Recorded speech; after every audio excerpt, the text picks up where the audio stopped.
IPL 2024 को नहीं बड़ खबर विदेशर अनुष्ठित होई पारे टूर्नामेंट बीसीसीआई करुछि प्लानिंग इंडियन प्रीमियर लीग 2024 संस्करण को नहीं आसीछि एक बड़ खबर।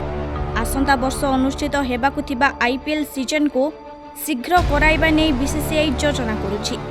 परवर्ती आईपीएल भारत रे नुहे बरं विदेश रे आयोजन हेबार संभावना रहिछि। एही खबरटी समस्त क्रीड़ा प्रेमी को देइछि एक बड़ झटका। चलित वर्ष भारत में दिनिकिया विश्वकप अनुष्ठित हेबो, तेणु एहा उपरे एबे समस्तंकर ध्यान रहिछि। तेबे आसंता वर्ष देश में लोकसभा निर्वाचन हेबाकु जाउछि। एहाकु दृष्टि रे रखी भारत में नुहे बरं विदेश में आईपीएल आयोजन होई पारे। एपरि स्थिति रे आसंता वर्ष मार्च और मे मास मध्यरे आगुआ भावे आईपीएल रो संस्करण खेला जाय पारे। पूर्वर निर्वाचन कारणरू दुई थर आईपीएल देश बाहर आयोजन करा जायतिला। 2009 लोकसभा निर्वाचन समय रे आईपीएल दक्षिण आफ्रिका रे और 2014 लोकसभा निर्वाचन समय रे यूएई रे खेला जायतिला। तेणु जदि जरूरी हुए तेबे आईपीएल 2024 मध्य विदेश रे खेला जाय पारे। तेबे भारत रे खेला जिबा नै बीसीसीआई प्राथमिकता देबे।